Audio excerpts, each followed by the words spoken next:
नमस्कार। आप देख रहे हैं पीवाइब और मैं हूं प्रवीण झा। बात फिर से बिहार की ही करेंगे और बिहार में आज जो बातचीत करेंगे वो बातचीत करेंगे कल जो जनता दल यूनाइटेड ने खास करके विधायकों की जो बैठक बुलाई है उसको लेकर। 15 तारीख को यह बैठक पहले होनी थी, लेकिन उस दिन बैठक टल गई और ये फैसला लिया गया कि 20 तारीख को जो है वो अभी जो नीतीश कुमार को जो बंगला आवंटित किया गया है उस पर बैठक होगी।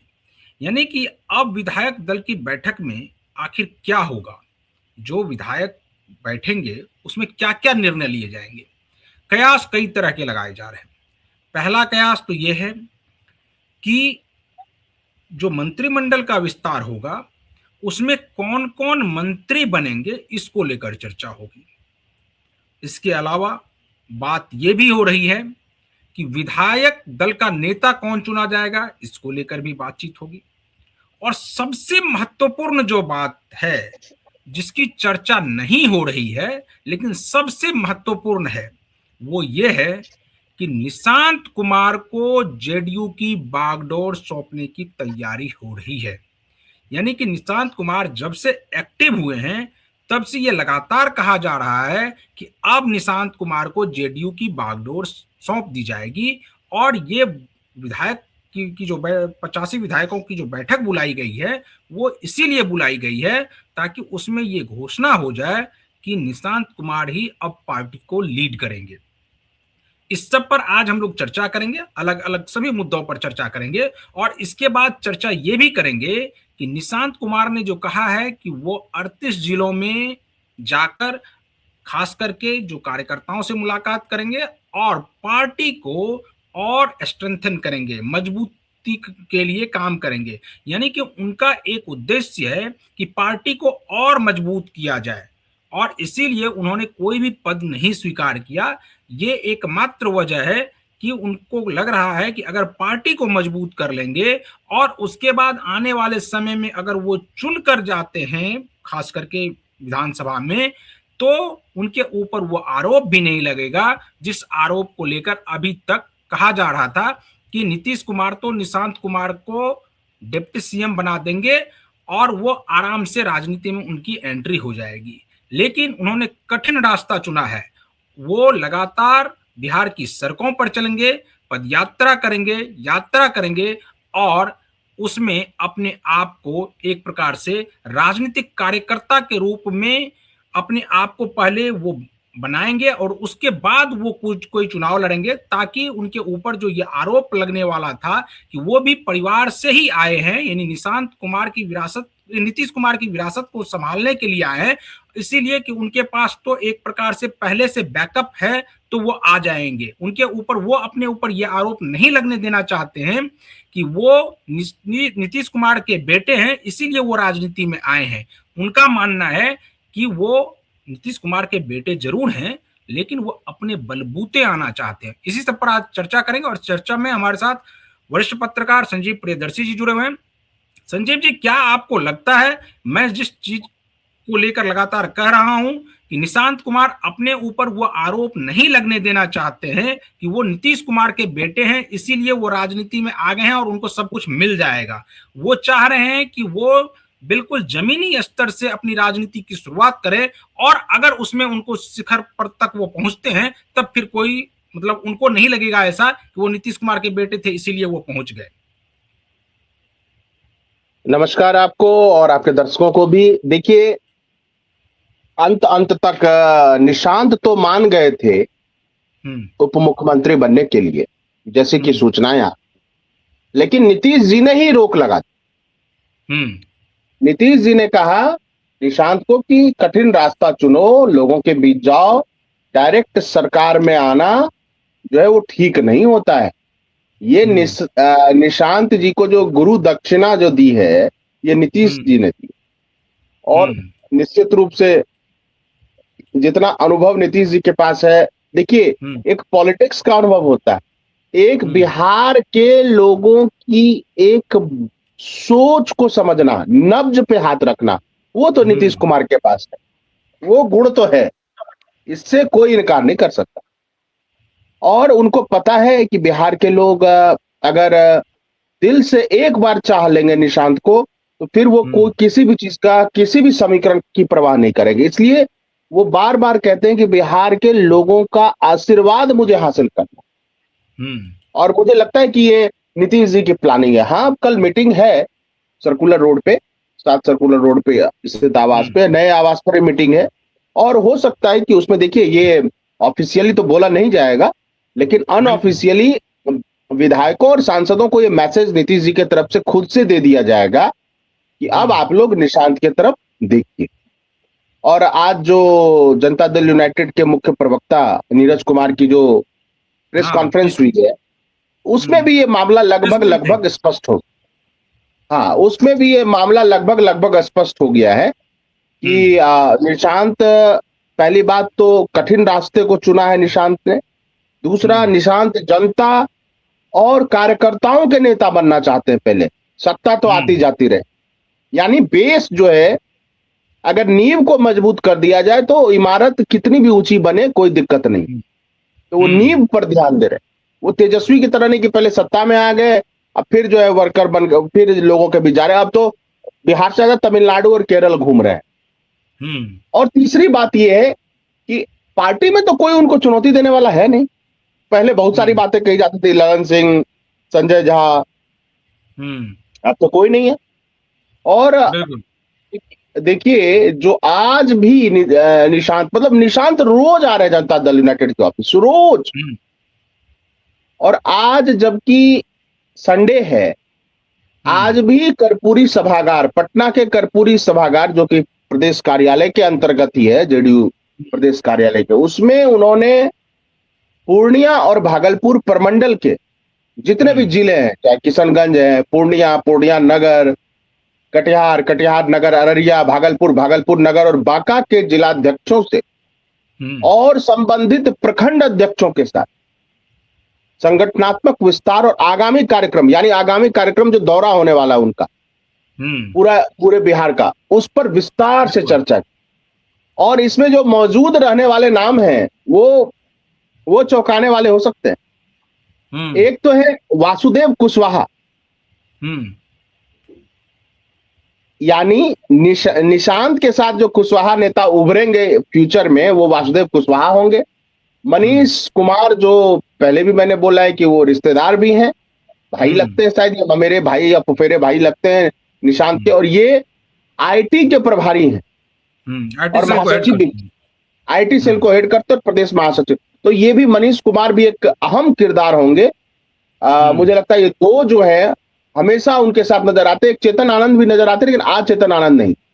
तो बिल्कुल, ये आज भी शायद चेतन आनंद थे उसमें नहीं, उनका नाम जो जेडीयू ने जो प्रेस रिलीज दिया है, उसमें उनका नाम, हाँ, देखिए, होंगे तो कई नेता, लेकिन जेडीयू ऑफिशियली किसका नाम अनाउंस करती है, उससे पता चलेगा कि निशांत अपने इर्द गिर्द किन लोगों को पसंद करते हैं।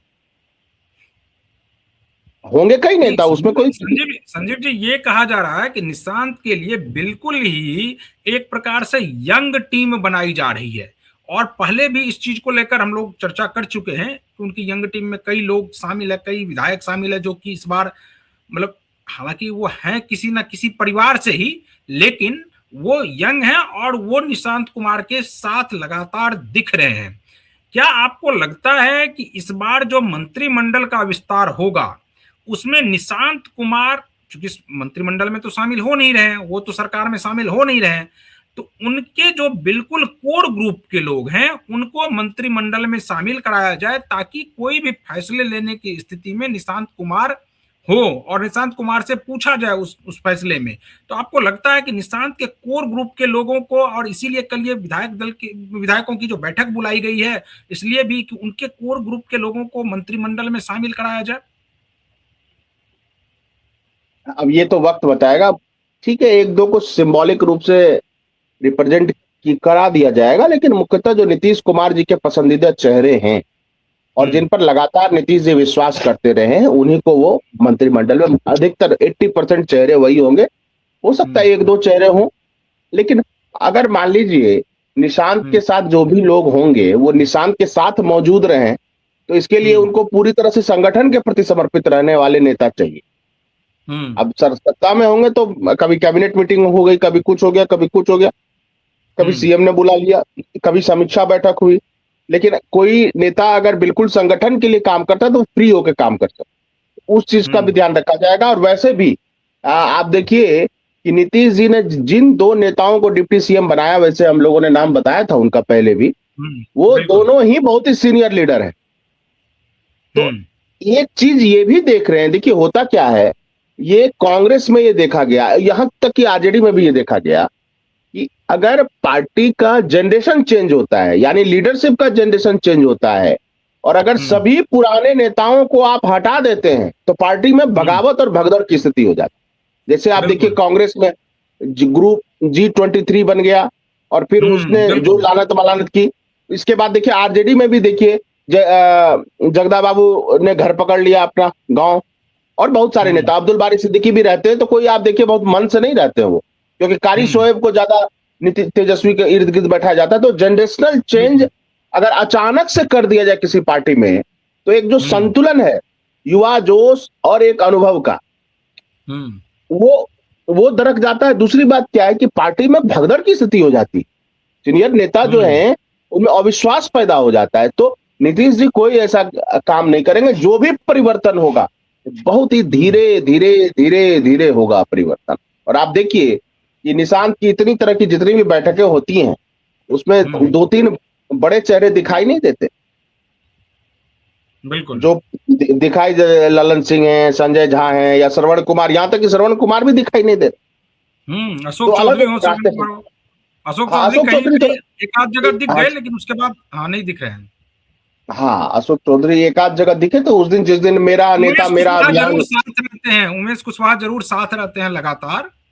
हाँ, वो प्रदेश अध्यक्ष के नाते रहते हैं साथ में, प्रदेश अध्यक्ष के नाते रहते। तो मेरा मानना यह है कि देखिए नीतीश जी किसी जल्दबाजी में नहीं, उनको ये लगता है कि भाई 20 साल तो मैंने अखंड राज किया, और उन्होंने ये साबित कर दिया कि सत्ता के लिए उनके मन में कोई बहुत ज्यादा मोह नहीं है। देखिए मोह बिल्कुल नहीं होगा ये कहना अनुचित है, मनुष्य है, मनुष्य की जो भी भावनाएं होती वो उनके साथ भी हैं, लेकिन आज के युग में कोई मुख्यमंत्री की कुर्सी भी छोड़ दे, अपने बेटे को भी कुछ ना बनाए, उसको क्या कहे कि तुम संघर्ष और कांटों के रास्ते पे चलो, ऐसा बहुत कम देखने को मिलता है, ऐसा बहुत कम देखने को मिलता है। ये एग्जाम्पल्स जो हैं बहुत ही कम है। और बिहार जैसे राज्य में प्रवीण जी, नहीं तो आपको क्या लगता है संजीव जी कि ये नीतीश कुमार की लॉन्ग टर्म प्लानिंग है क्या? वो ये सोच रहे हैं कि मान लिया जाए एक बार अगर उनको डिप्टी सीएम बना भी दिया जाता या कुछ और, तो वो उस प्रकार से कार्यकर्ताओं से मिल नहीं पाते, और वो एक मास लीडर जो बनने की छवि होती उनमें, वो मास लीडर नहीं बन पाते। अगर कार्यकर्ताओं से नहीं मिलते, जनता से नहीं मिलते, तो वो मास लीडर फिर कैसे बनेंगे? तो नीतीश कुमार की ये लॉन्ग टर्म प्लानिंग है कि पहले निशांत कुमार को मास लीडर बनाया जाए, उसके बाद अगर वो सत्ता में आते हैं तो फिर लॉन्ग टर्म के लिए सत्ता में आ सकते हैं। फिर तेजस्वी यादव के लिए जो स्पेस खाली होने वाला है वो शायद ना हो, और ये नीतीश कुमार के मन में चल रहा है। नहीं देखिए, ये कोई मुझे लगता है कोई बहुत प्लानिंग करके बनाई हुई रणनीति नहीं लगती है। नीतीश जी का यही स्वभाव है। देखिए कि जैसी पर्सनालिटी रहती है वो पॉलिसी भी उसी हिसाब से बनती है। और आप नीतीश जी के पूरे कार्यकाल को देखेंगे, राजनीति में देखेंगे, तो बहुत ज्यादा हड़बड़ाहट में वो नहीं रहते हैं, बहुत धीरे धीरे लेकिन बहुत ठोस कदम उठाते हैं। चाहे वो आप देखिए बिहार में विकास के पैमाने को देखिए, हाँ ठीक है उद्योग नहीं लगा जिसकी उम्मीद थी, लेकिन इससे पहले बिहार की जो स्थिति हो गई थी, इंफ्रास्ट्रक्चर जितना खराब हो गया था, बिजली नहीं थी, लॉ एंड ऑर्डर का प्रॉब्लम था, उद्योगपतियों में ट्रस्ट नहीं था, और एक सबसे बड़ी बात, जिन भी राज्यों में सोशलिस्ट मूवमेंट हुआ है, बंगाल तो पूरा औद्योगिकृत था, इंडस्ट्रियलाइज था। जब कम्युनिस्ट नहीं आए थे पूरा इंडस्ट्रियलाइज था। बंगाल में लोग जाते थे काम के तलाश में, यूपी से, बिहार से, पंजाब से, गुजरात से। और जब कम्युनिस्ट पार्टी आई तो उन्होंने सारे फैक्ट्री को बंद कराया, और फिर बिरला परिवार के साथ जो हरकतें हुई बंगाल में, उसके बाद पूरा उद्योग जगत पलायन कर गया। तो वो केवल बिहार की समस्या नहीं है प्रवीण, जिन जिन राज्यों में सोशलिस्ट मूवमेंट चला है, उन उन राज्यों से उद्योगपति पलायन कर गए, उनके मन में खौफ हो गया। तो ये एक स्ट्रक्चरल प्रॉब्लम है, पॉलिसी प्रॉब्लम। ये आप ये नहीं कह सकते कि कल तेजस्वी आएंगे तो वो पूरा उद्योग लगा देंगे। तेजस्वी भी तो प्योर सोशलिस्ट अप्रोच लेकर चलेंगे, और सोशलिस्ट अप्रोच में क्या होता है कि उद्योगपतियों को खराब नजरिए से देखा जाता है। तो वो नजर और नजरिया सरकार को भी बदलना होगा, पॉलिटिकल पार्टीज को भी बदलना होगा, और आम लोगों को भी बदलना होगा, तब जाके बिहार में इंडस्ट्री लगेगी। निशांत कुमार को लेकर मेरा सवाल यह है कि निशांत कुमार को लेकर क्या नीतीश कुमार सोच रहे हैं कि वो आने वाले समय में मास लीडर बने, ताकि जो स्पेस क्रिएट होता तेजस्वी यादव के लिए वो स्पेस क्रिएट ना हो। मेरा सवाल ये था। हाँ, वो तो है ही, लेकिन अभी तो कोई चुनाव है नहीं। अब वो कितने सफल होंगे, किस पैमाने पे सफल होंगे, ये वक्त बताएगा। लेकिन अभी तक अगर आप निशांत को देखें तो वो सादगी, वो सौम्यता, वो सीखने की ललक, और जो अनुशासन है, अनुशासन क्या कि रोज अगर कार्यालय आना है तो आना है, और एक दूसरा अनुशासन है कि सीनियर लीडरों के प्रति सम्मान। वो विजेंद्र यादव जी से भी मिलते हैं तो पैर छू के प्रणाम करते हैं, सबसे आशीर्वाद भी लेते हैं। लेकिन आपने उसका जिक्र किया संजीव जी, लेकिन आपको नहीं लगता है कि यहाँ पर अगर निशांत कुमार ही इतने एक्टिव रहे और उनके जितने भी बड़े लीडर हैं जेडीयू के, वो अगर इनएक्टिव मोड में चले गए, क्योंकि निशांत कुमार जिस रूप में एक्टिव है अब उस प्रकार से बाकी नेता तो एक्टिव हो नहीं सकते हैं, और अगर वो नेता इनएक्टिव मोड में चले जाते हैं तो फिर क्या ये जेडीयू के लिए दिक्कत नहीं होगा, जेडीयू के लिए मुश्किलें बढ़ेंगी नहीं क्या? देखिए, कोई भी जो क्षेत्रीय पार्टी है वह एक लीडरशिप के नाम पे वोट मिलता है। One leader one policy. अब वन लीडर क्या है? अब अखिलेश यादव के अगल बगल तो बहुत सारे लोग गए छोड़ के, उनका क्या अस्तित्व रहा? चाचा शिवपाल फिर लौटे कि नहीं लौटे? बीजेपी में भी देखिए तो कैडर बेस्ड पार्टी है, येदुरप्पा बाहर गए फिर अंदर आए तो मुख्यमंत्री भी बन गए, बाहर गए, हाँ बीजेपी को नुकसान किया लेकिन खुद पावर में नहीं आ पाए। उसी तरह चाहे जेडीयू हो चाहे आरजेडी हो, वहां नाम पर वोट मिलता है। लालू जी के नाम पे वोट गिरता है आरजेडी के लिए, और नीतीश जी के नाम पर लोग वोट देते हैं जेडीयू को। बाकी कोई अच्छा, एक बार ललन सिंह तो छोड़ गए थे नीतीश जी का साथ, और पता नहीं किस तरह के वो आरोप लगाते थे, फिर ललन सिंह लौट के क्यों आए जेडीयू में? और आरसीपी जब गए थे वो कहते थे अरे हम तो नहीं लौट के आएंगे, अब वो आने के लिए क्यों छटपटा रहे हैं? क्योंकि देखिए, पार्टी और जो नेतृत्व है उसका लंबे समय तक काम है। 4 दशक के काम को आप एक ही झटके में खत्म नहीं कर सकते। जैसे देखिए, प्रशांत किशोर का एक उदाहरण लीजिए, उन्होंने कितनी ज्यादा मेहनत की, लेकिन वो किसी भी पार्टी के इर्द गिर्द नहीं ठहर पाया। और ये हमारा पहले से भी आंकड़ा था कि 2-3% भी वोट आ जाए तो बहुत बड़ी बात है। क्यों?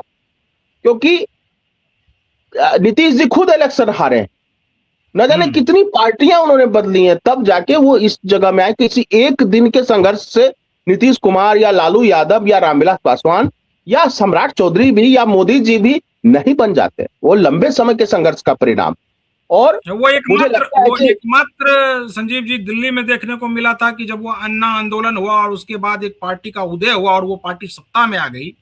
अब हालांकि वो सत्ता से बाहर है दिल्ली में, लेकिन इस प्रकार से बाकी कहीं और नहीं देखने को मिलता है।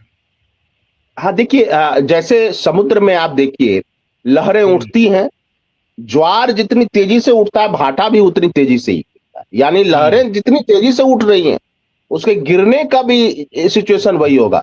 यानी राजनीति में वो पार्टियां, वो नेता ज्यादा लंबी रेस के घोड़े साबित होते हैं जो ज्वार भाटा में नहीं, एक अविरल कलकल धारा की तरफ बहते। तो नीतीश जी उस तरह के नेता हैं, और कोई नेता आए जाए उससे जेडीयू को कोई फर्क नहीं पड़ना है।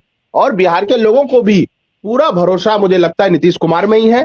और देखिए, सम्राट चौधरी को क्यों बनाया गया, अब जो बातें साफ हो रही है। देखिए, नीतीश जी का यह कहना था कि मैं उस तरह से अपनी भूमिका नहीं निभा पा रहा हूं, और एक ईमानदार नेता की तरह उन्होंने किसी गद्दी का मोह रत्तीवर नहीं किया। लोग बोलते रह गए, विपक्ष बोलता रह गया, उनके विधायक सांसद गुहार लगाते रह गए, वो नहीं माने, वो चले गए। और देखिए, मुख्यमंत्री आवास भी खाली करने वाले हैं। सोचिए, इस जमाने में इस तरह का नेता मिलना, मुझे लगता है कि बिहार ने क्या खोया है वो 1-2 साल में पता चल जाएगा, जब नीतीश जी पूरी तरह से दिल्ली रहे या सरकार पर उनका प्रभाव कम हो जाए, उस रूप में पता चलेगा। दूसरी बात, एक कुछ समाज को भी कुछ देना था नीतीश जी को, वो भी उन्होंने दे दिया, और बीजेपी को भी कुछ देना था। उनके मन में ये था कि बीजेपी ने हर कदम पर उनको आगे बढ़ाने में भूमिका निभाई, चाहे केंद्र में मंत्री हो या आरजेडी जैसे ब्रुटल फोर्स के सामने उनको खड़ा करना था, तो भी बीजेपी की मदद थी, चाहे रिसोर्सेज हो, चाहे वो बहुत सारी चीजें हैं। वो केसी त्यागी ने कई बार खुल के सारी बातें बताई है।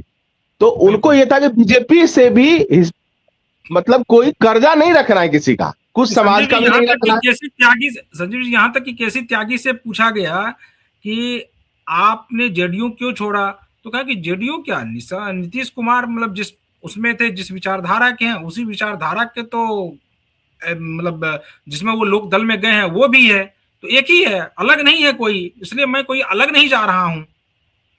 हाँ बिल्कुल बिल्कुल बिल्कुल, तो ये होता है। देखिए, इसलिए बहुत सारे कर्जों को उन्होंने खत्म कर दिया। आज देखिए, आज लव कुश अति पिछड़ा सब समाज अनुग्रहित है उनसे। बीजेपी भी अंदर अंदर खुश है, लेकिन खुशी का प्रकटीकरण इसलिए नहीं कर रही है। जैसे बहुत सारे लोग बोलेंगे बीजेपी खुश नहीं, ये आला कमान से कहा गया है कि बहुत ज्यादा सेलिब्रेशन नहीं करना है। क्यों? क्योंकि 2 तरह के आंसू हैं। नहीं, लोगों को ये ना लगे कि नीतीश कुमार के गद्दी छोड़ने से बीजेपी वाले खुशी मना रहे हैं, विपक्ष इसका फायदा ना उठा ले। इसलिए आंसू 2 तरह के, थोड़े खुशी के भी है, थोड़े गम के। और सम्राट चौधरी ने भी जिस तरह से एक आज हम बाइट सुना देते हैं पहले अपने दर्शकों को, खास करके जो निशांत कुमार ने दिया है, उसके बाद उस पर एक प्रतिक्रिया आपकी लेंगे, फिर इस कार्यक्रम को खत्म करेंगे। कि पापा की जो नीति है, जो 20 साल में उन्होंने काम किया है, उसको जन जन तक पहुंचाएं और जनता का विश्वास पाएं, और जनता को कहें कि घबराएं मत, हम लोग पापा अभी भी हैं, हमारी पार्टी पूरी है जनता को देखने के लिए, और जनता हम पर विश्वास प्रेम बनाए रहे। आप उनके इस बयान को कैसे लेते हैं कि जनता उनके ऊपर प्रेम बनाए रखें? जिस चीज को नीतीश कुमार अभी तक लेकर चल रहे थे उसी को अब आगे बढ़ाएंगे वो, आपको क्या लगता है कि ये एकदम बिल्कुल नपा तुला बयान रोज की तरह आ रहा है? हाँ, निश्चित रूप से जो मैसेजिंग उनको करनी चाहिए वो कर रहे हैं। और उनके जितने भी बयान हैं आप देखिए, उसमें कहीं कोई, जैसे आप देखिए तेजस्वी को बोलते हैं, आप देखेंगे यहाँ तक कि चिराग को भी, ठीक है, दोनों बहुत ही अच्छे वक्ता है, लेकिन एक आर्टिफिशियल लगता है कि हाँ, या तेजस्वी जब बहुत आक्रोश में बोलते हैं तब लगता है कि चुभने वाली बातें बोल देते हैं। लेकिन देखिए, निशांत एकदम अपने पिताजी की तरह बिल्कुल मध्यम मार्ग में चल रहे हैं, और उनके दिमाग में जनता है, जनता है और जनता है, और पिताजी की पॉलिसीज हैं उन। तो मुझे लगता है इस मामले में बहुत सहज तरीके से बोल रहे हैं। और कभी कभी आप देखिए, नीतीश जी बहुत अच्छा भाषण देते थे, बहुत अच्छा, अभी भी बहुत अच्छा भाषण देते हैं, लेकिन बिना वो हाथ ऊंचा फेंके, बिना कोई भाव भंगिमा बनाए, एक सहज रूप में सारी बातें कह जाते थे। तो मुझे लगता है कि वो पिताजी की शैली उनमें है, सहजता। मैंने बोला जो सहजता है उनकी, चाहे वो बोलने में हो, उठने में हो, चाहे बैठने में, अपने कार्यकर्ताओं से बात करने में, और जो अनुशासन है कि प्रतिदिन आना है पार्टी ऑफिस तो आना है, तो ये मुझे लगता है दूसरे नेताओं से उनको अलग कर, सहज तरीके से बोल रहे। और क्या बोला उन्होंने, जनता को विश्वास बना के हम पे रखना है। तो ये भी कह रहे हैं कि जो हमसे जेडीयू से जुड़े हैं, ये निश्चिंत रहे कि जेडीयू मजबूती से लड़ती रहेगी, पॉलिटिकल फाइट जिससे भी लड़ना हो, और पिताजी की नीतियों को लेकर चलेंगे। और जो वो बोलते हैं, ठीक है, एक सी और अगर जोड़ लेते, कास्टिज्म, क्रिमिनलाइजेशन, कम्युनलाइजेशन, और मुझे लगता है कि करप्शन, तो 4 सी बना ले, निशांत को लोग पसंद करेंगे, बिहार के लोग। ये मेरा अपना अनुभव है। और वो बहुत ज्यादा मुझे लगता है कि बहुत आक्रामक कभी नहीं रहेंगे। आप देखिएगा अगले 10 साल 15 साल जो हम लोग देखेंगे ही, और कभी वो बहुत आक्रामक नहीं होंगे, लेकिन मुझे लगता है जनता का दिल जीत लेंगे, मेरा ऐसा मानना है। जब से वो राजनीति में आए, देखिए गांधी मैदान में जो शपथ ग्रहण में आए थे, जब वो नीचे बैठे, आधे लोगों का दिल तो उन्होंने जीत लिया। और अब जो वो बोल रहे हैं, जो भी बहुत सारे आरजेडी के लोग या दूसरे नेताओं, ठीक है, कोई और भी, कि जो मानते हैं कि निशांत सक्षम नहीं है, वो देख लीजिए निशांत कितने सक्षम है। तो खलबली दोनों तरफ है, भाजपा में भी है और आरजेडी में भी है उनकी सक्रियता से। चलिए चलिए संजीव जी, तो आज हम लोग इस डिबेट को यहीं पर खत्म करते हैं। तो जो दर्शक हमारे साथ इस वीडियो को यूट्यूब चैनल के जरिए देख रहे हैं तो चैनल को सब्सक्राइब कर लीजिए और वीडियो को फटाफट शेयर कर दीजिए, कमेंट भी करते रहिए। अगर आप इस वीडियो को फेसबुक पेज के जरिए देख रहे हैं तो पेज को फॉलो कर लीजिए, वीडियो को अपने वॉल पर शेयर कर दीजिए और कमेंट भी करते रहिए। इसके अलावा एक्स पर भी हमारे साथ आप जुड़ सकते हैं। बाकी तमाम खबरों के लिए आप बने रहिए क्यू वाइब के साथ। मुझे दीजिए अनुमति। नमस्कार।